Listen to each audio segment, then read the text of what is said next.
Message में आपका स्वागत है।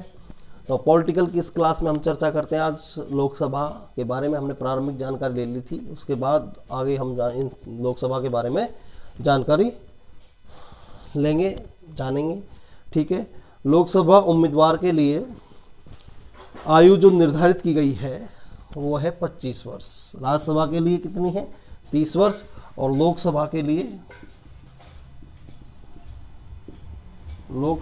लिए 25 वर्ष आयु निर्धारित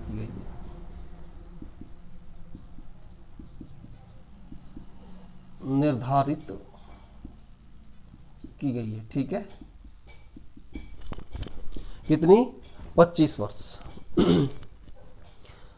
और दूसरी जो योग्यता है वो यह है कि जो उम्मीदवार है वो संघीय शासित राज्यों या प्रांतों में किसी भी लाभ पद पर नहीं हो।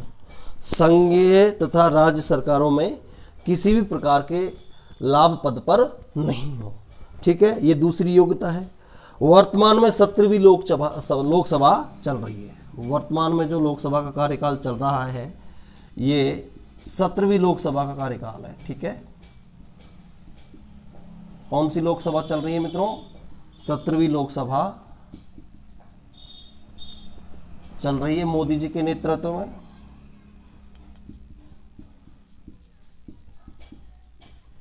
ठीक है, अनुच्छेद 352 के तहत घोषित राष्ट्रीय आपातकाल के समय, अनुच्छेद 352 के द्वारा घोषित किए गए राष्ट्रीय आपातकाल के समय लोकसभा का कार्यकाल एक बार में 1 वर्ष के लिए बढ़ाया जा सकता है। अनुच्छेद 352 जो राष्ट्रीय आपातकाल से संबंधित है। किससे संबंधित है अनुच्छेद 352? राष्ट्रीय आपातकाल से। और इस अनुच्छेद के तहत जब देश में आपातकाल चल रहा हो तब लोकसभा का कार्यकाल एक बार में 1 वर्ष के लिए बढ़ाया जा सकता है।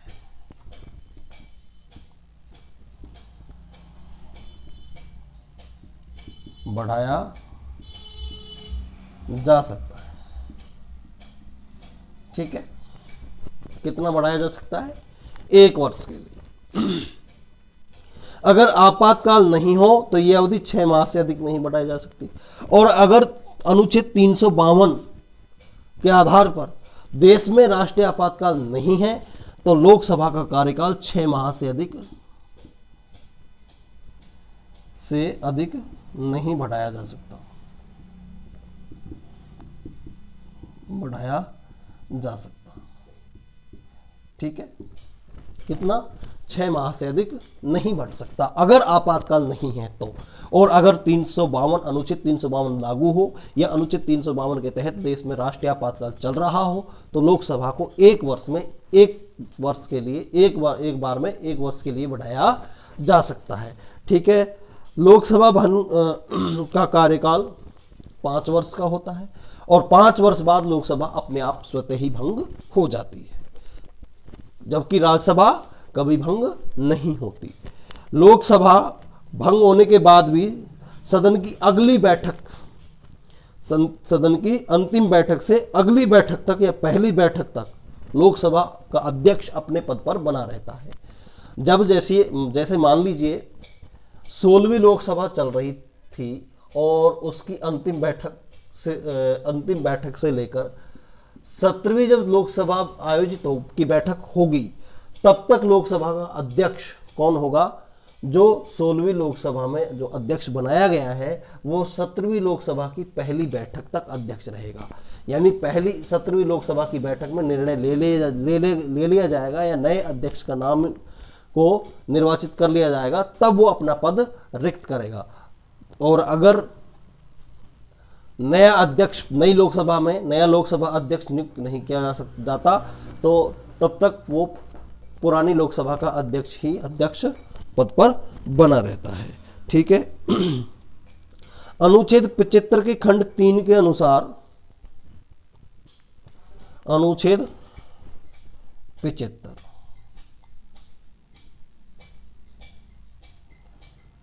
अनुच्छेद 75 के खंड 3 के अनुसार, खंड 3 के अनुसार मंत्रिपरिषद सामूहिक रूप से लोकसभा के प्रति उत्तरदायी है। कौन से अनुच्छेद के तहत?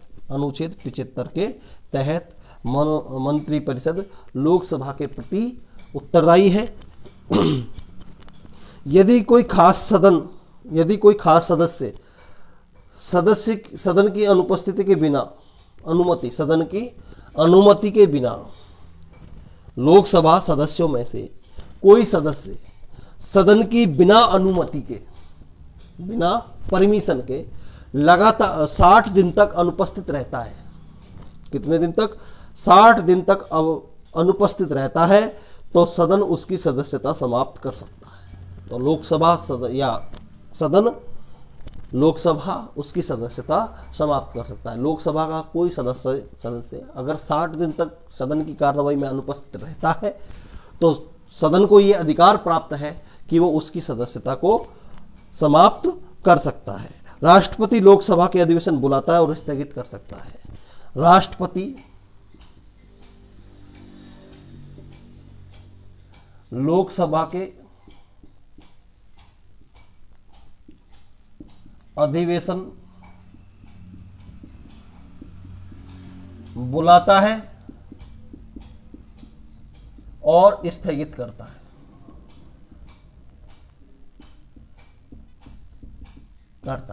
ठीक है, यानी राष्ट्रपति लोकसभा के अधिवेशन बुलाता है और उनको स्थगित करने का अधिकार रखता है। लोकसभा की प्रथम और अंतिम बैठक में 6 माह का अंतर नहीं होना चाहिए। लोकसभा में जो पहली बैठक आयोजित की गई है और उसके बाद जो अगली बैठक होगी उसके बीच 6 माह से अधिक समय नहीं होना चाहिए। ठीक है, इसलिए लोकसभा के 3 सत्र होते हैं। लोकसभा के 3 सत्र होते हैं जिन्हें संसद सत्र कहा जाता है। 3 सत्र होते हैं। शीतकालीन सत्र,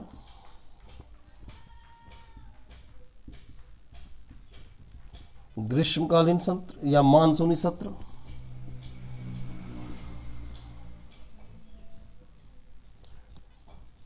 ग्रीष्मकालीन सत्र और तीसरा होता है मानसून सत्र। ठीक है, ये 3 सत्र होते हैं लोकसभा के। लोकसभा में अनुसूचित जातियों के लिए सबसे अधिक मध्य प्रदेश में आरक्षित सीट है। लोकसभा में सबसे अधिक यानी एसटी के लिए, लोकसभा सदस्यों के निर्वाचन के लिए सबसे अधिक जो सीटें आरक्षित है एसटी के लिए, अनुसूचित जनजाति के लिए। किसके लिए? अनुसूचित जनजाति के लिए। तो वो कहाँ है? मध्य प्रदेश में। ये पूछा जाता है कई बार, मध्य प्रदेश में। अनुसूचित जनजातियों के लिए सबसे अधिक आरक्षित लोकसभा की सीटें हैं। किस राज्य में है? मध्य प्रदेश में। किस में है मित्रों? मध्य प्रदेश में है। ठीक है, लोकसभा के अध्यक्ष के बारे में हम चर्चा करते हैं।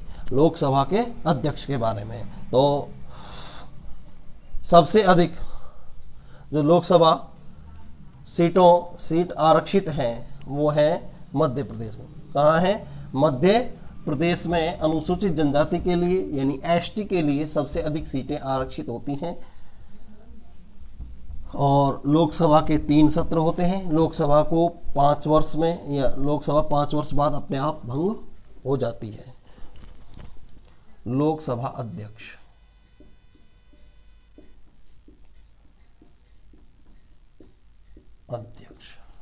ठीक है, लोकसभा अध्यक्ष अनुच्छेद 93 के द्वारा, अनुच्छेद 93 के अनुसार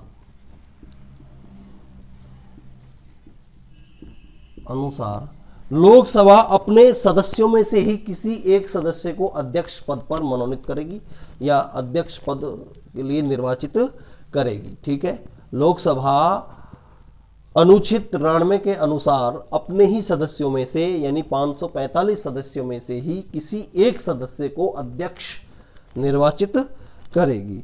ठीक है, और एक उपाध्यक्ष बनाएगी। कौन से अनुच्छेद के तहत?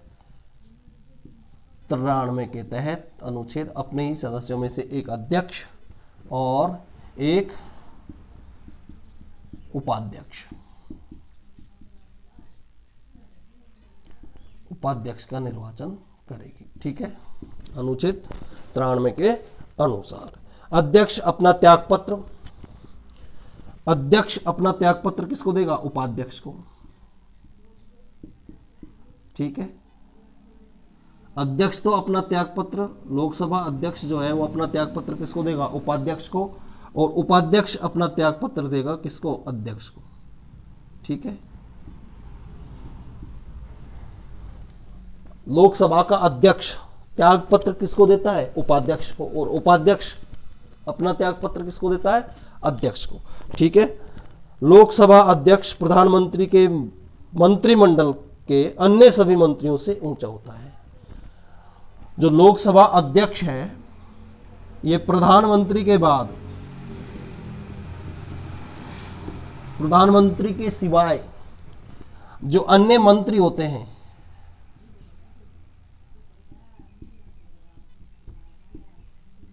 अन्य मंत्रियों से ऊंचा होता है। ठीक है, कौन? लोकसभा अध्यक्ष। प्रधानमंत्री के बाद जो दूसरा होता है वो होता है अध्यक्ष, लोकसभा अध्यक्ष। ठीक है, अभी तक किसी भी लोकसभा अध्यक्ष के विरुद्ध संकल्प पारित करके पदमुक्त नहीं किया गया है। हमारे संविधान में या हमारे राजनीतिक काल में, शासन काल में अभी तक किसी भी अध्यक्ष को, लोकसभा अध्यक्ष को अपने संकल्प पत्र के माध्यम से पदमुक्त नहीं किया गया है, यानी उनको समय से पहले ही पद से नहीं हटाया गया है। ठीक है, लेकिन ये प्रक्रिया, ऐसा नहीं है कि ये प्रक्रिया काम में नहीं ली गई हो, ये इस प्रक्रिया का उपयोग नहीं किया गया हो, इसका प्रयोग किया जा चुका है संकल्प पत्र का। संकल्प पत्र क्या होता है कि इसमें सदस्य लोकसभा अध्यक्ष के बर्ताव को लेकर वोटिंग या मतदान प्रक्रिया अपनाते हैं और एक संकल्प प्रस्तुत करते हैं कि जिसमें लोकसभा की कार्रवाई, अध्यक्ष की कार्रवाई है या कार्यशैली है वो लोकसभा के अध्यक्ष के अनुरूप नहीं है, इसलिए उसे पदमुक्त किया जाए, ऐसी प्रक्रिया शुरू की जाती है और इसे समय से पहले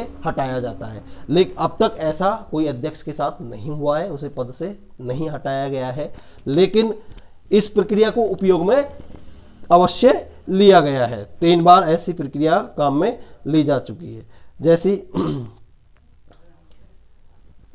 जैसे पहली बार जीवी मालवेंकर जो प्रारंभिक लोकसभा अध्यक्ष थे, जीवी मावलेंकर, तो इनके विरुद्ध भी प्रस्ताव, संकल्प पत्र प्रस्तुत किया जा चुका है 1954 में। कब किया जा चुका है ये मित्रों? 1954 में। ठीक है, दूसरी बार इस प्रक्रिया का उपयोग हुकम सिंह के लिए किया गया। हुकम सिंह के लिए किया गया संकल्प पत्र का प्रयोग 1966 में। कब किया गया? 1966 में। ठीक है, कब किया गया मित्रों? 1966 में। और बलराम जाखड़ के विरुद्ध, और बलराम जाखड़ के विरुद्ध। तो 3 बार इस संकल्प पत्र को प्रयोग किया जा चुका है। इस संकल्प पत्र में, जिसमें लोकसभा अध्यक्ष के विरुद्ध अविश्वास पेश किया जाता है और इसे पद से हटाने की पेशकश की जाती है। ऐसा किसी भी अध्यक्ष के साथ नहीं हुआ है कि उसे इस संकल्प पत्र के माध्यम से पद से हटाया गया हो, बल्कि ये प्रक्रिया 3 बार उपयोग में जरूर अवश्य ली गई है। ठीक है मित्रों, तो आज की इस क्लास में इतना ही। अगली क्लास में हम राष्ट्रपति के बारे में चर्चा करेंगे। ठीक है, वीडियो पसंद आए तो इसे लाइक शेयर और सब्सक्राइब करें।